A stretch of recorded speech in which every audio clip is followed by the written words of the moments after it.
My name is Ahmed El Naggar. I'm the head of the department for Alt Enter, and I'm the creative strategist for the department.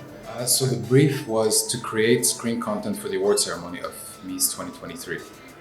This included the opening sequence, the closing sequence, break content, as well as the full awards content. And it all had to be in the Carnival Gala theme. So the first task was organizing the workflow internally.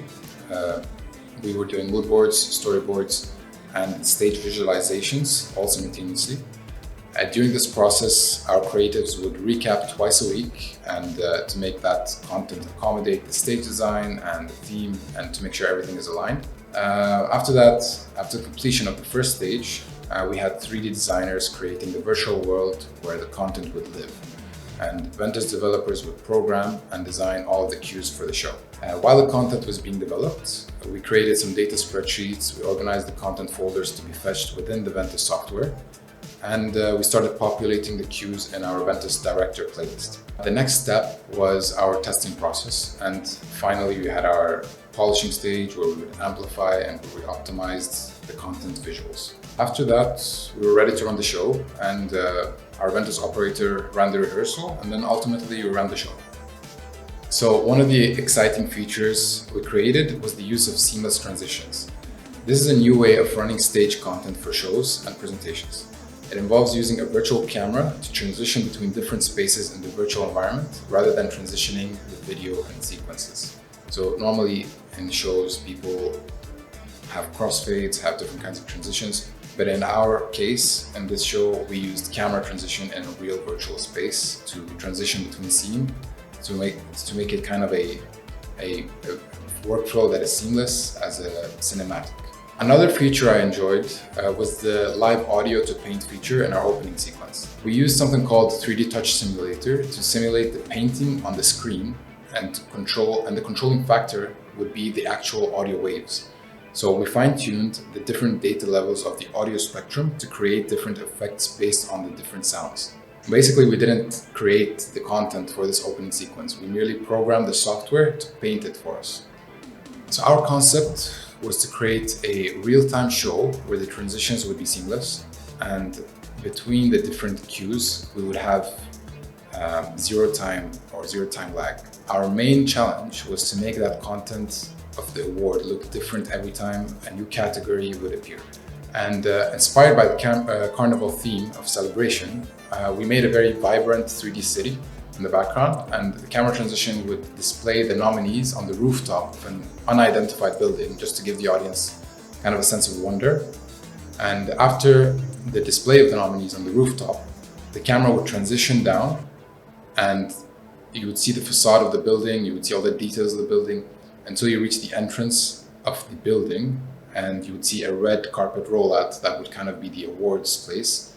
And that's where our iconic MEES trophy would be, and that's also where the winner would be announced. As for the opening and closing ceremonies, they were created to amplify the live stage choreography, which was a heavy drum dance from the creative team of Dan Bolton.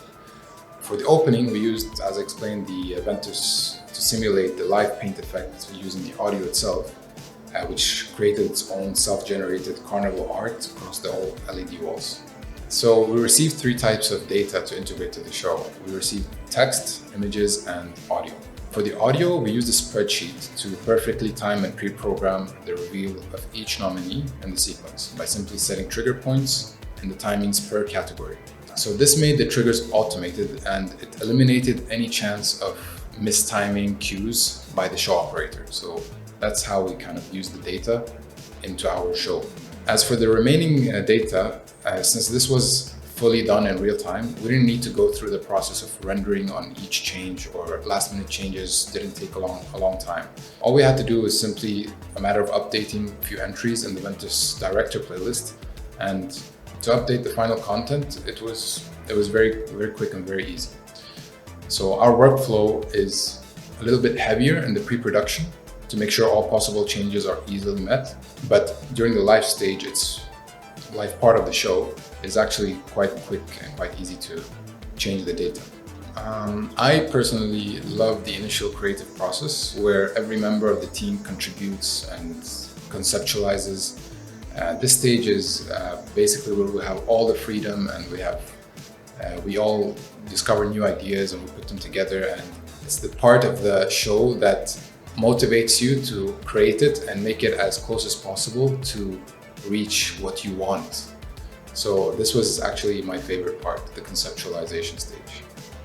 I mean, it feels great. Seeing the result of your hard work is one of the most satisfying experiences. Better yet, it always opens the doors for new ideas and concepts, and there's always room for improvement, and we will always try to exceed our own expectations and that of the audience. So I'm very proud to be working with my dedicated and creative designers and developers, and quite frankly, they, and not me, do deserve all the credit for the content creation. So thank you very much, Alt Enter team. You rock.